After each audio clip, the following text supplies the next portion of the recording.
examples of corruption of language within your own lifetime, by the way. Say I was a farmer. This is a farming culture now, say 60, 70 years ago. It's mostly agriculture. I get married to this beautiful lady here, and she becomes my wife. And I'm her husband. Anybody give me an idea what husband is? What that means? Yeah, I'm a husband. I'm practicing husbandry, animal husbandry. So that's the language that they give at me to show them that this person has taken jurisdiction of the language that I've given them. She's my wife, and I'm her husband. I am actually practicing animal husbandry on her as one of my animals in my stockyard. If you ask the liberated women, they will tell you why they objected to the word husband, because that's what it means. They created that for you. So now we're out of the agricultural time zone, and we're in, say corporate jurisdiction. You are now persons. And the way that I get that through to you is that, look, I don't think it's important to distinguish in the workplace whether she's female or whether you're man. Yeah, so we should become sex neutral, gender neutral. We'll call it a person. But what does a person really mean? Employee. An employee of a corporation. Fictitious character. So that's how they know you're completely sold on the idea. You're a person. Okay. Well, you're on the territory of Ford Works. And I'm the Ford manager. The policy in this factory floor is what I bloody say it is, because it's my factory. You speak like a person, I'll give you that jurisdiction. Yeah? So they keep telling you the truth, the facts. So when they ushered in, I think when they organized a march a few years back, it was 30,000 police officers. Don't quote me on the numbers. 30,000 police officers took to the streets of London. And what did they protest? They said, we are not police persons, we are policemen and women, because we judge the situation, and with our judgment, we will act and we will move to take it further, or not to take it further. So we will decide whether this person should have a ticket or not. It could be a genuine mistake. But if you say I'm a police person, I'm there to force the laws of a factory floor, of a corporation. And what do they do now? They're policy enforcers. Yeah? Law enforcement. Law enforcement. Not men and women using their own vocation, their own thought processes to find out what the Mr. Cameraman is up to. What this lady is up to. Why does she want to give me her name? Well, she doesn't really have to. She doesn't want to make contact with me. Well, that's perfectly fine. Let's check her car out anyway. Looks roadworthy. Okay, missus, I think you're on your way to go. But now, since you live in a corporation land, this land belongs to a corporation, that's why you pay council tax. Yeah? That's your duty, the duties that they put on you, because you signed it away with the anti-terrorist legislation. You've got a corporation to protect you as a man or a woman. They have the right to put a duty on you. And as every judge would point out to you, for every right, there is a duty. Pay your duty. You signed away your right. You live in the corporation of Britain, and the law enforcement officers are the enforcement officers of the corporation policy. If they decided you are illegal, you are illegal. Because that's the factory law policies.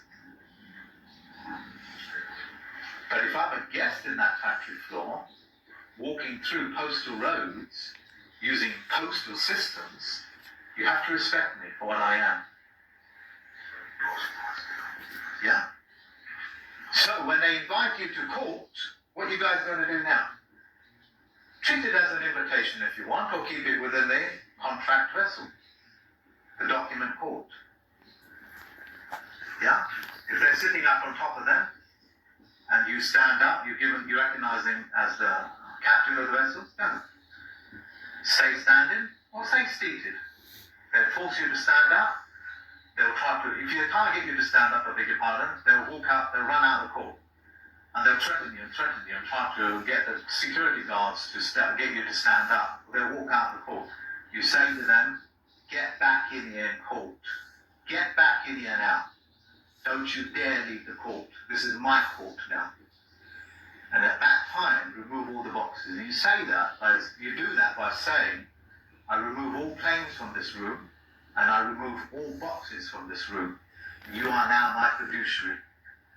You are now honor-bound, duty-bound to perform your duties as a fiduciary. What's the first thing you remove? All levels or boxes, or both, and both. Planes. Yeah. Level planes. Yeah. So what you're doing is you're creating a level playing field. You're removing all the disabilities that they've created for you. That person now is reduced to a fiduciary. You've got to do that before they leave the courtroom. They're clearly judged.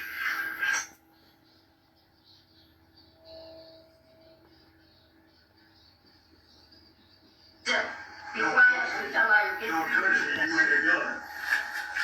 Don't you touch me. I am the living man protected by universal law. You keep talking, and you're going to be charged with contempt, and you're going to go to jail. You have already contempted this place. No, I told you by I the would. fraud that are trying to get done here. These are the living witnesses to what you're trying to do. You are trying to create a fictitious fraudulent action. You are trying to milk the Federal Reserve by securitizing in all caps commercialized name and notifying them that they are standing in debt now. If you touch me, you will violate natural law. Do not come near me. I am protected by the law. Tell me to shut up. I am the living natural man, and my voice will be heard. That is the Jolly Roger. That thing you call the American flag with the gold fringe around it is the Jolly Roger, and you are acting as one of his privateers. Okay. You're here on charge of arrest. I'm here by a special visitation. Right. And I never let you get away with this, but I'm here. to each charge, could get to a $500 fine up to 6 months in jail. I do not understand any charges. I only understand the universal law and the right to live. To live in peace and to live as I need to. You pled not guilty in this. I never plead animals plead, so like that, oink oink. I have a paper with your signature on it, sir. It says prime evidence standing right through it. You bring forward all natural forms of evidence that I'm not prime evidence. I am the living soil. The dirt, the water, and the air has its own voice, does it not? It all supports forms of life, does it not? I am a part of that life. I am what you corporate fishing. Sir, Do not hinder me. you're here today on an omnibus hearing. You've already pled not I am guilty. here by special visitation to see to it that you do not anger my natural living man's name. Are you prepared That's to why tell I'm the here. court if you wish to go to trial on this matter? This is a trial. Tell No, me this it's isn't a not. trial. Here's my This is jury an in my omnibus theater. hearing, sir. You cannot produce a jury in my theaters because all juries are selected from a pool of registered voters, and the instant a person registers to vote, their natural ability is to appear to comprehend natural law has been resolved and turned into fiction. There cannot be registered jury for my theater. It cannot be done. Excuse me for just a moment. No way. Get back here and finish this. Hey, get back here and finish this. The judge has left the courtroom. There you go. You are. Yeah? There is nobody in this courtroom. The judge has walked out. I just walked out here. I said, don't excuse her.